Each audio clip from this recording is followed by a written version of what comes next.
घर से भागने वाले स्त्री हो चाहे पुरुष हो, उसे भगवान भी माफ नहीं करते।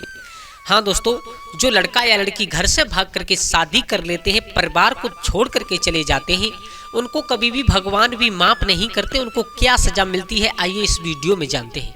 दोस्तों, मैं अपनी बताऊं तो मैंने इस कहानी को 4 बार पढ़ा, लेकिन मेरी समझ में एक बात नहीं आई, और वो आप लोग इस कहानी को पूरा सुन के कमेंट में जरूर बताइएगा कि इस कहानी में गलती किसकी थी। बेटी की गलती थी, या पिता की गलती थी, या माँ की गलती थी, या एक नौकर की गलती थी, और सजा मिली तो किसे मिलनी चाहिए थी और मिली किसे।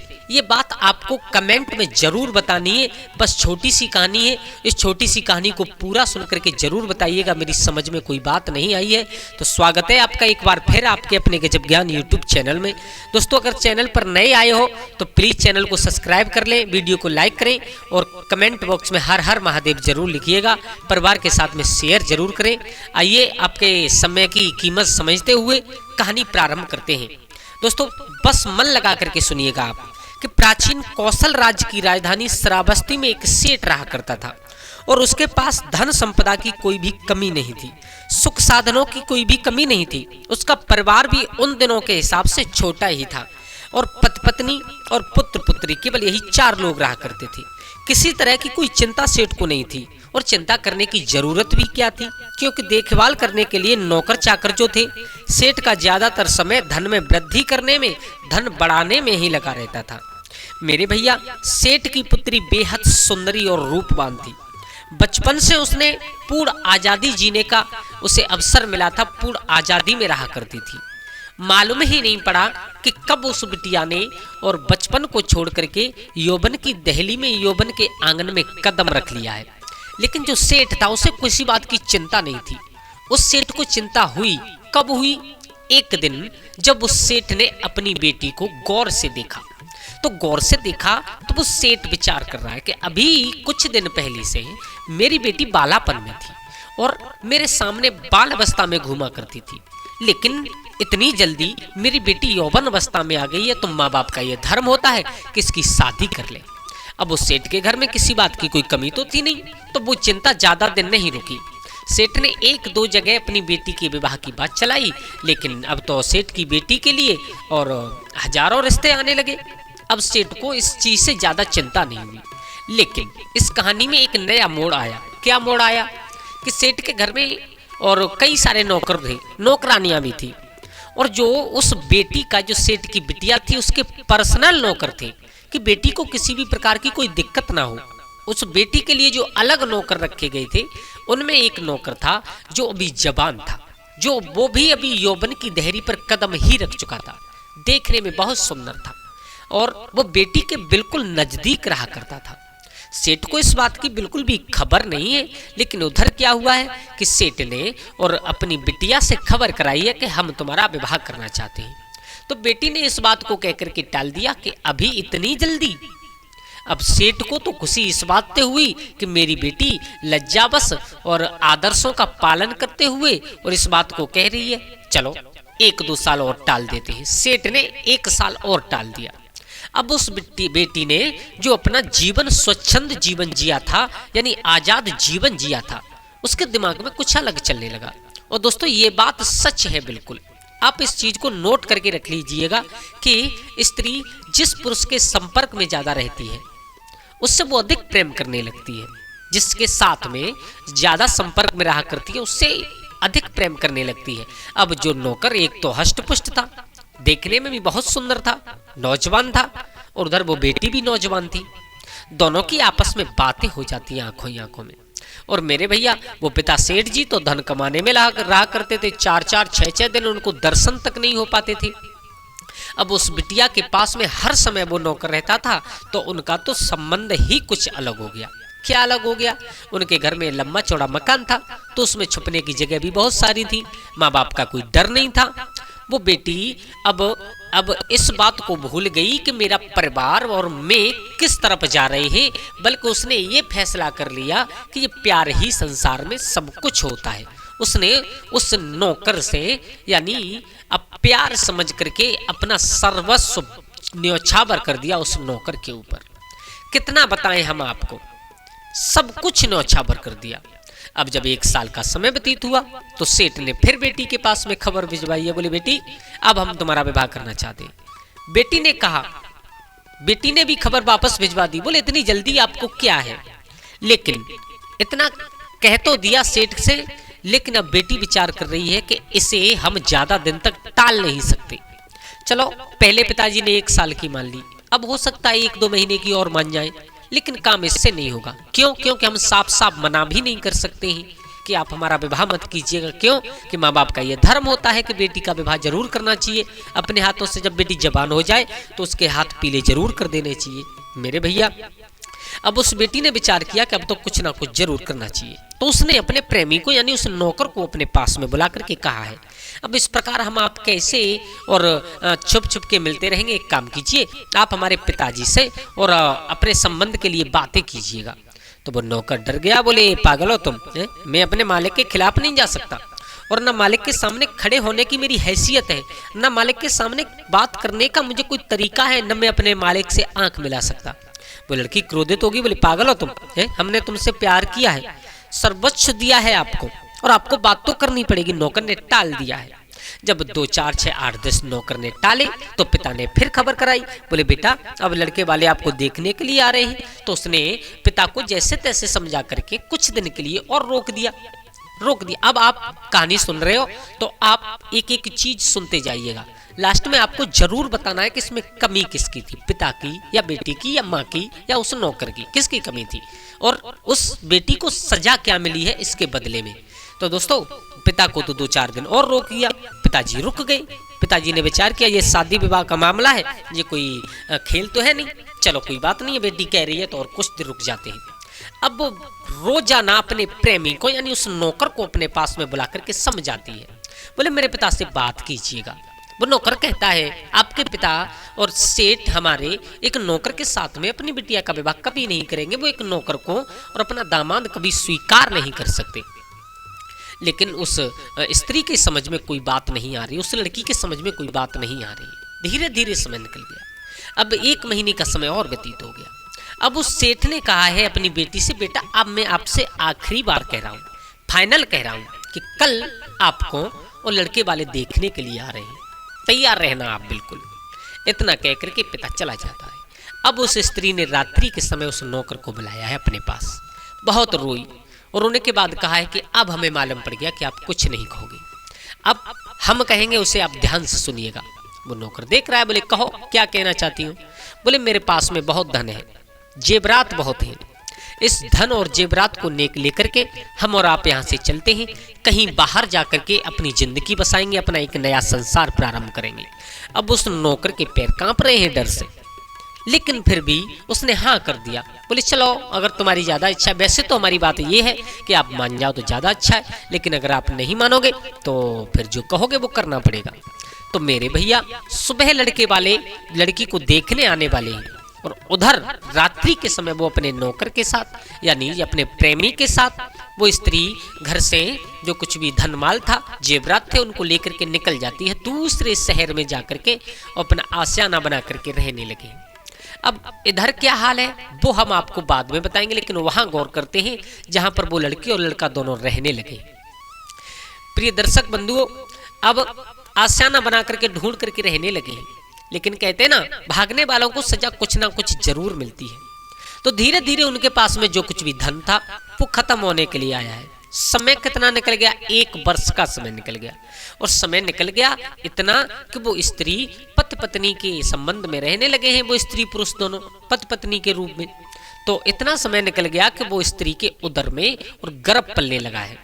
जब गर्भ पलने लगा, इधर तो तीसरे इंसान की आने की तैयारी है, क्योंकि उनके घर में एक संतान का जन्म होने वाला है, और ऊपर से जो धन माल था वो सब कुछ खत्म होने लगा।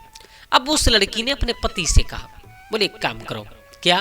बोले आप हमारे साथ हमारे घर चलिए। वो नौकर कहने लगा, बोले पागल होगा, देखते ही तुम्हारे पिताजी हमें गोली मार देंगे क्या? बोले हाँ। बोले नहीं मारेंगे, वो मेरे पिता हैं, मैं उन्हें अच्छी तरीके से जानती हूँ, और हमारे पास में कुछ नहीं है, इस बच्चे का भविष्य देखना है तो आपको जरूर साथ में चलना पड़ेगा। लेकिन वो नौकर मना कर देता है, बोले ऐसा नहीं होगा, धीरे धीरे टालते टालते लेकिन वो लड़की अपनी हटे और वो नौकर अपने हटे। उसे जाने के लिए कोई भी इच्छा नहीं है और वो रहने के लिए राजी नहीं है। अब धीरे धीरे समय निकला। कौन सा समय आया कि प्रसूति का समय आया है, यानी जब उसके गर्भ का समय पूर्ण हुआ तो उसने एक पुत्र को जन्म दिया है। अब वो स्त्री विचार करने लगी है, चलो कोई बात नहीं है, अगर ये पिता के घर नहीं जा रहे हैं तो कोई बात नहीं है, अब इन पति के लिए नहीं तो कोई बात नहीं, इस बच्चे के लिए हमें जिंदा रहना होगा। मेरे भैया मेहनत मजूरी करते हैं दोनों और उस बच्चे का पालन करते हैं। 1-2 वर्ष का समय और निकला। अब दूसरी बार वो स्त्री गर्भ से है। अब उनके पास में इतना कुछ नहीं है कि वो शाम का भोजन भी कर ले। दिन प्रतिदिन उनका धन खत्म होता चला गया। मेरे भैया अब उस स्त्री ने फाइनल कर दिया, बोले आपको हमारे साथ चलना ही है। बोले कहाँ? बोले मेरे पिता के घर। उसने बहुत मना किया, बहुत मना किया, लेकिन उसकी बात कोई समझ में नहीं आई। उसने थोड़ा बहुत समय टालते टालते निकाल दिया कि चलो नहीं मान रही हो तो चलेंगे। तो दिन कौन सा आया है कि उस स्त्री के और दूसरे संतान होने का समय आ गया। अब उस स्त्री ने विचार किया कि तुमने पहले ऐसे ही टाल टाल करके और समय पूर्ण करवा दिया, अब एक काम करो, आज अभी इसी वक्त मेरे साथ मेरे घर के लिए चलिए। मेरे भैया उस लड़के ने साफ मना कर दिया, बोले मैं नहीं जाऊंगा। क्या? बोले नहीं जाऊंगा। वो लड़का घर से बाहर चला जाता है, लेकिन वो स्त्री उस अपने छोटे बालक को साथ में लेकर, यानी जो 2 साल का बच्चा था उसे साथ में लेकर और खुद गर्भ से थी, लेकर के अपने घर की तरफ चल देती है, यानी वो अपने नगर की तरफ, अपने पिता के घर की तरफ चल देती। जंगल का रास्ता था। तो जब वो लड़का लौट करके आया तो उसे समझने में देर नहीं लगी कि मेरी स्त्री कहाँ है। उसने तुरंत घर का दरवाजा बंद किया और तुरंत ही उसके पीछे पीछे ही चल पड़ा है। आधे रास्ते में जंगल में जाकर के उसे पकड़ लिया है। बोले कहाँ जा रही हो? बोले हमने आपसे कहा था हमें अपने पिता के घर जाना है। बोले तुम्हारे पिता तुम्हें और हमें सबको मार देंगे। बोले किसी को नहीं मारेंगे, मेरे पिता हैं। मेरे भैया उन दोनों में और बातें होते होते कुछ समय व्यतीत होता है तो उसी समय उस स्त्री के उदर में वो दर्द उठता है, यानी प्रसव की पीड़ा उत्पन्न होती है। मेरे भैया उस जंगल में दूसरे बच्चे को, दूसरी संतान को वो लड़की जन्म देती है। अब उस लड़की को बहुत तेज प्यास लगी हुई थी, तो उस लड़के ने कहा है आप थोड़ी देर यहीं पर बैठिएगा, मैं यहीं पास में एक सरोवर है वहां से जल लेकर के आता हूँ। तो उस दोनों संतानों को उस स्त्री के पास में बिठा करके, एक तो तुरंत पैदा हुआ और एक 2 साल का था, दोनों को स्त्री के साथ में, अपनी पत्नी के साथ में बिठा करके वो जल लेने के लिए गया। लेकिन जब धीरे धीरे समय बहुत निकल गया, पति लौट करके नहीं आया, तो उस स्त्री ने जो 2 साल का बेटा था उसका हाथ पकड़ा और जो तुरंत अभी पैदा हुआ था उसको गोद में लिया। अपने पति को ढूंढने के लिए चली है जंगल में। आधी रात थी, रात्रि हो चुकी थी, बादल गरज रहा था, हल्की हल्की बारिश होने लगी थी, तड़तड़ बिजली चमक रही थी, घनघोर अंधेरी रात थी। जब बिजली चमक जाती थी तो रास्ता दिख जाता था, अन्यथा घोर अंधेरा था। अपने पति को उसी दिशा में ढूंढने के लिए चली है जिस दिशा में पति गया था। अचानक से और उस स्त्री के किसी के ऊपर पैर पड़ जाता है उस स्त्री का। तो जब एकदम बिजली चमकी तो उसने देखा कोई पुरुष पड़ा हुआ है। झुक करके देखा है, एकदम बिजली फिर चमकी तो पहचान गई ये मेरा पति है। जब उसे देखा उसकी नब्ज बंद हो चुकी थी, सांसें थम चुकी थी, वो मर चुका था, क्योंकि उसे एक सर्प ने डस लिया था, मुख से झाग चल रहा था। अब स्त्री एक बार के लिए अचेत हो जाती है, फिर दोनों संतान को देखती है। बोले मुझे मरने से कुछ नहीं होगा, ये मर गए तो कोई बात नहीं है, मर जाने दो, लेकिन मुझे इस संतान के लिए जीवित रहना है।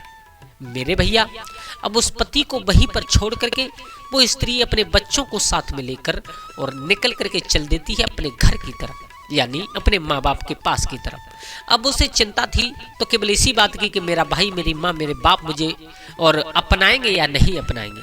मेरे भैया धीरे धीरे आगे बढ़ते चले जा रहे हैं। वो बारिश का समय था, बारिश की वजह से जो रास्ते में नदी पड़ती थी वो उफान पर थी बहुत। अब उस स्त्री ने विचार किया कि मैं अपने माँ बाप के पास में तभी पहुंच सकती हूँ जब इस नदी को पार करें।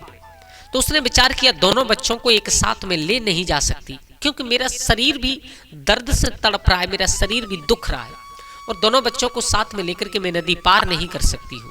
तो उसने क्या किया है कि बड़े बेटे को इसी किनारे पर बैठा दिया और कहा बेटा हम इस तुम्हारे छोटे भाई को उधर पार कर दे, उसके बाद में हम तुम्हें लेने के लिए आएंगे। मेरे भैया वो इस स्त्री बड़े बेटा को इस किनारे पर छोड़ करके उस छोटे बेटा को गोद में लेकर के नदी पार कर रही है। नदी के उस तरफ पहुंच जाती है और उस तरफ पहुंचने के बाद कुछ पत्ते बिछा करके और उस पर, तब तक सुबह हो चुका था मेरे भैया, धीरे धीरे इतना काम करते करते सुबह निकल आया था, दूसरा दिन होने वाला था। अब उधर कुछ पत्ते बिछा करके और उस बच्चे को, जो छोटा, जिस बच्चे ने तुरंत जन्म लिया था कुछ समय पहले, उसको पत्तों पर लिटा देती है और अपने बड़े बेटा को लेने के लिए नदी में दोबारा कूद जाती है। लेकिन इधर क्या होता है कि जैसे ही नदी की बीच धार में आई, नदी उफन रही थी, जल बहुत था नदी में, तैरती हुई पार जा रही है, तब तक क्या देखा कि पीछे से जो छोटा सा हाल का बच्चा पत्तों पर लेटा हुआ था, उसे पकड़ने के लिए और एक चील मांस का लोथड़ा समझ करके उस बच्चे को झपट करके उठाना चाहती है। उस माँ की और नजर पड़ जाती है तो जल में अंदर ही वो स्त्री और इशारा करने लगी है, चिल्लाने लगी है उस चील के ऊपर। लेकिन इधर चिल्लाने का कोई असर नहीं हुआ उस चील पर। उस बच्चे को लेकर के वो चील उड़ जाती है, नन्हा सा बालक था, लेकर के उड़ जाती है। इधर जो 2 साल का बच्चा बैठा हुआ था, उसने चिल्लाने की आवाज अपनी माँ की सुनी तो उस बच्चे ने सोचा मेरी माँ मुझे बुला रही है, तो वो भी बेचारा पानी में उतर जाता है। मेरे भैया, वो बच्चा पानी में मर जाता है, डूब जाता है, बह जाता है, उसको चील लेकर के उड़ जाती है। अब जैसे तैसे वो स्त्री निकल करके बाहर बैठी, अकेली, पति भी मारा गया, बच्चे भी दोनों मारे गए। अब धीरे धीरे रोती बिलखती गिर पड़ती है, उठ जाती है और उठ करके कहाँ, अपने नगर की तरफ चली है। तो क्या देखा है कि नगर से बाहर ही कुछ लोग मिल जाते हैं जिनको वो स्त्री जानती थी, जो उसके गांव के ही थे। जब बाहर मिले तो उसको देख करके कुछ लोग तो हंसने लगे हैं, कुछ पूछने लगे तुम कहाँ रही, सारा हाल बताया। जो नगर निवासी लोग मिले हुए थे उनमें से कुछ लोग बताते हैं, सुनो, अभी जो बारिश तेज हुई थी उसमें जो तुम्हारी हवेली थी, तुम्हारा जो घर था वो ढह गया और उसके मलबे में दब करके तुम्हारे माँ, तुम्हारे बाप, तुम्हारे भाई, तीनों की मृत्यु हो गई। और अब अगर आपको विश्वास ना हो तो उसने इशारा किया है जिधर उन तीनों की चिताएं जल रही थी। अगर आपको विश्वास ना हो तो वहां पर जाकर के देख लीजिएगा। मेरे भैया, तीनों चिताओं को देख करके वो बेटी जमीन पर गिर जाती है और गिर करके फिर उठ करके खड़ी हो जाती है, पागलों जैसा व्यवहार करने लगी, पागलों जैसा बर्ताव करने लगी है। अब भगवान ने उस लड़की को कौन सी सजा दी, वो तो पागल हो गई, लेकिन भगवान ने उसे सजा क्यों दी, और दी तो माँ बाप क्यों मरे, और पति और बच्चों की क्या गलती थी। दोस्तों, ये मेरी समझ में नहीं आई कि इसमें किसकी गलती थी और सजा किसको मिली। ये आप कमेंट में जरूर बताइएगा अगर आप लोगों की समझ में आई हो तो दोस्तों, आज के लिए बस इतना ही। कैसी लगी आप लोगों को हमारी ये कहानी? अगर अच्छी लगी हो तो प्लीज़ गजब ज्ञान यूट्यूब चैनल को सब्सक्राइब करें और अपनी राय कमेंट में जरूर बताएं। जय श्री राम, हर हर महादेव।